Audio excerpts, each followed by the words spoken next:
What today's video is going to be is canning beef stroganoff. And you don't put the sour cream and all in it, but you have your base ready to make a quick meal. So I'm going to prep the meat. I'm going to cut my roast up and let y'all watch part of it. I won't make you watch all of it. Little store had it on sale. When we went to get the sweet potatoes, we just stopped at a little grocery store on the corner there, and they had their chuck roast on for $3.97 a pound, and they'd only limit 2. So I asked the guy back there in the meat market, I said, would you cut me 2 big old chuck roasts? Because I can't get but 2, but I need a bunch.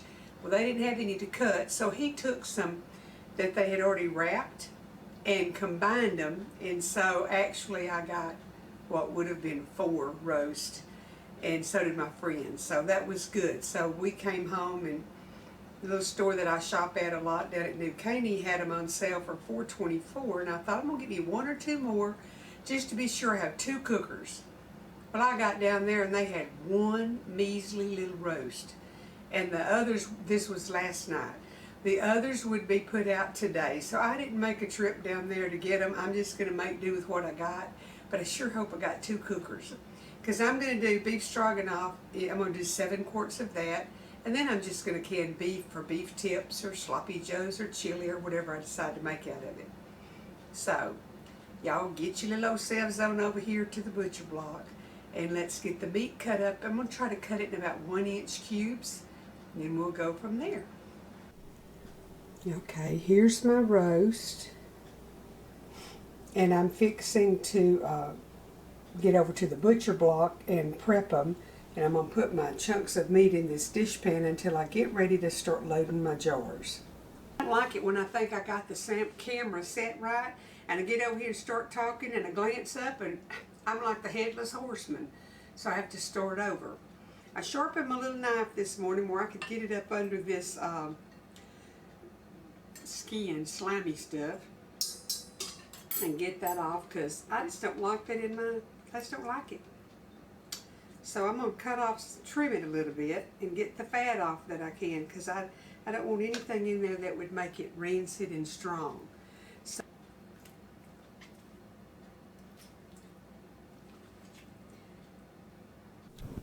I wanted to show y'all my garlic peeling gadget. I've had it. It's from Pampered Chef years ago. It just looks like a little silicone tube, and you put your garlic in there and roll it, and it peels it, and the peel stays inside. Now I'm going to need a garlic clove for each jar of my beef, so I've got most of them peeled. I just wanted to show y'all this. And I think you can get them at a lot of kitchen stores, I don't know, but it sure is handy. I usually smash it with a knife. Well, then it's smashed, and that would be okay. This one was fixing to sprout. But I like this idea. I'm excited. Next week is the International Quilt Festival in Houston. And we haven't had it, I think, in 2 years because of COVID. So I'm going to get to go to the quilt show next. Well, I'm going to go Thursday and Friday, I think. I have my meat cut. There's my salt, my black pepper, my garlic, parsley, onions, mushrooms. I made my broth to top it off without Better Than bouillon, and I always save these little jars. They're so neat to put stuff back in the icebox or whatever in. In preparation for canning, I have washed my jars in hot soapy water. And I have my bands and my lids ready to use. While I'm waiting for my water to come to just below a simmer, because my jars and my meat are going to be cold, and I don't want thermal shock and my jars breaking when I put it in there. So I just want my water warm. But this is the book that the recipe comes out of, and it's on page 275. And it's in one of these places that lists and tells you how to do a lot of different stuff, your ingredients and all. And all the ingredients are listed. The only thing I'm leaving out is thyme, because Troy doesn't like the taste of thyme. And once I get my jars packed, I'll pour that broth over them, and it's warm, so that'll help to warm the meat. And my meat is at room temperature also. And then we'll get them pressuring. And then it's that long hour and a half sitting watching that gauge to be sure it stays right. Now you'll have to look for your processing pounds for your altitude. Mine is 10 pounds, and I keep it on about 12. I do 10 to 13 pounds, usually around 12, just to be safe. But while you're canning, if your gauge falls below the designated pounds, you have to start your time all over, because there is a science involved.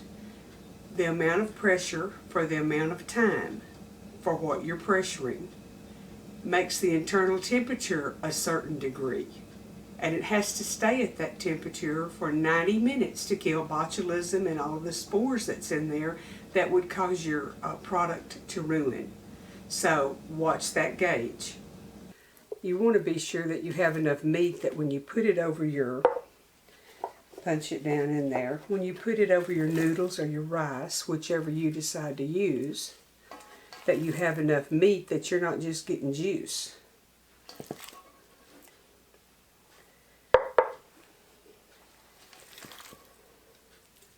Now I could weigh it, but I'm just going to eyeball it. Put about what I think I need. Because I got to have room. I want a lot of mushrooms in it. That gives it such a good flavor.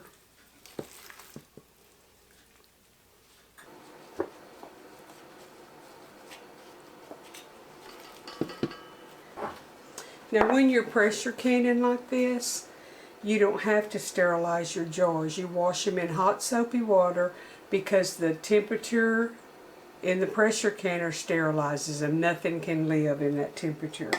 A half cup measurer. And I may go back and put more. We'll just see what I have room for. It's work. I've been in the kitchen all day. It's 5 o'clock in the evening. But it's so rewarding to have good food in the pantry.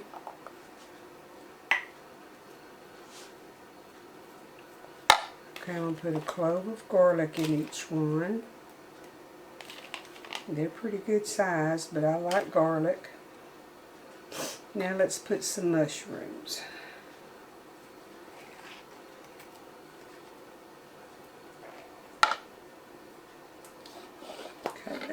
This away. Okay, I want to put a teaspoon of parsley in each one.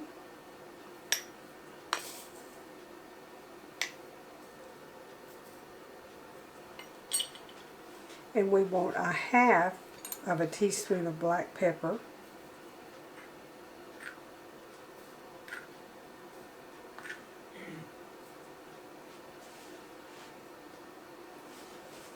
And I'm going to add a teaspoon of the chop that I get in Louisiana. It's just onion and bell pepper, garlic, maybe a little celery, I don't know. Okay, there's the chop. And every one of them needs 2 tablespoons of Worcestershire sauce. You want to use a good brand name where your flavors will be good. Don't go get something cheap. You're going to spend the money on your beef. Make sure that you're using quality ingredients all the way.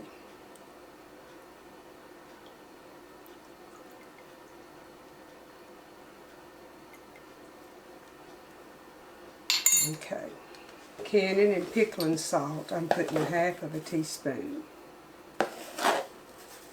You always want to make sure that you use canning and pickling salt, because your table salt has fillers in it to keep it from clumping, and you don't want that. You want to make sure that you are accurately putting the amount that it calls for. And you could absolutely do this with no salt whatsoever. I just wanted it to have a little bit of salt in it.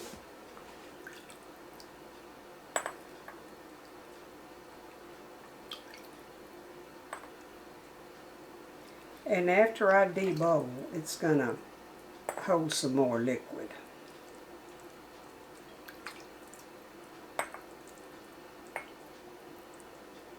It smells good, y'all. And when this is done, all you're going to do is drain your juice into the pan and thicken it with either like a mushroom soup, or add 2 or 3 tablespoons of flour and thicken it. And if you think you need more gravy or juice than you're going to have, mix you up some more bouillon to have a little more liquid. And thicken it and cook it, and when it gets thick, then you're going to add your beef back in it and let that come to a simmer, and then you're going to be ready to pour it over either rice that you've cooked or noodles. Okay, I'm going to wipe all of my rims. I've debubbled it, and I'm going to wipe to make sure I've got all of the junk off.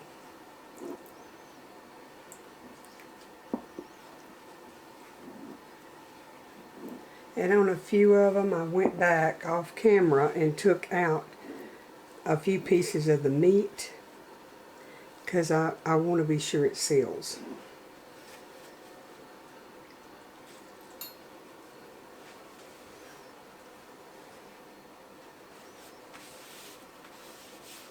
And if there's any of you that don't know what debubbling is, this is a little tool that the Ball Canning Company makes.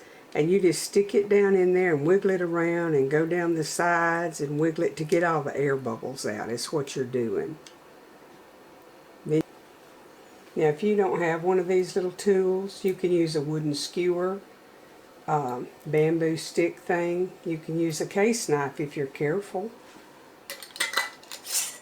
Fingertip tight.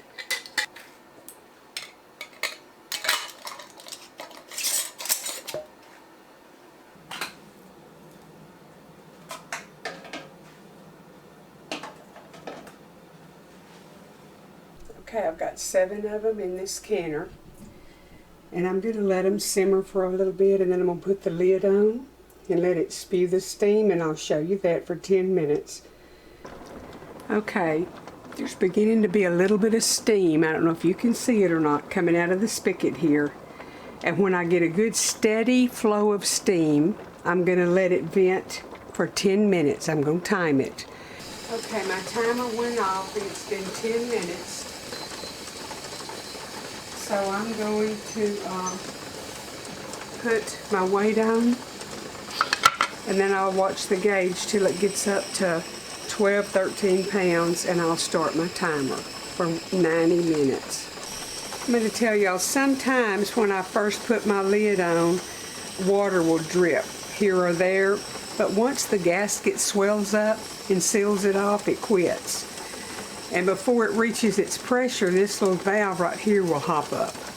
And then when it's done with the 90 minutes and I turn the fire off, when it gets back to 0 pressure, I have to wait for this to fall, and then I can open and let it sit there a little bit and then get the jars out. Okay, the little valve is starting to dance, so it's probably going to hop right up there in a minute.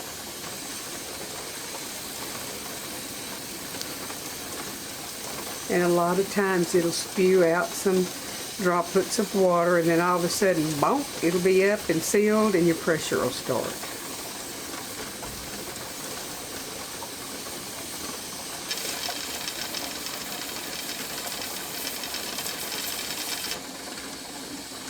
Okay, there it is, popped up. So now our pressure will start building here, and we can start our timer. Pressure is at about 12 or 13 pounds, and I've adjusted. Sometimes what I have to do is scoop my pot back on the burner a little bit. See, it's almost halfway, and cut my burner down as far as I can on low, and it'll maintain. So I just have to play with it a little bit to see where to put it to make it stay right there where I need it to be. Okay, folks, that's a long hour and a half. And we're going to let them sit just a minute in the canner, and then I'll put them over there to cool. I'll show y'all when I get them on the cooling towel over there. Okay, y'all, I've got 7 quarts of beef stroganoff. I'm waiting to hear those pings. They hadn't started pinging yet, but I told Troy if for some reason there's one or two of them don't seal, which most of the time my stuff seals. Very rare do I have a failure. I'm just going to cool them down and put them in, vacuum seal them and put it in the freezer and pull it out and use it like that.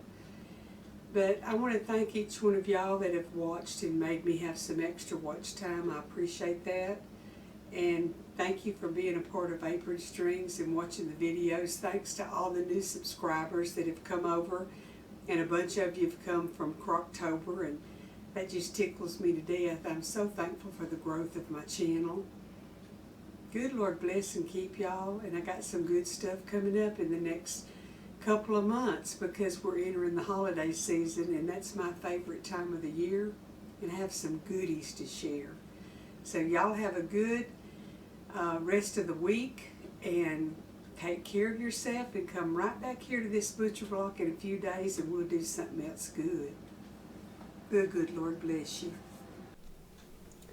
I thought I'd come back on this morning and show y'all they all sealed, and I'm a happy camper. Now on to the next project.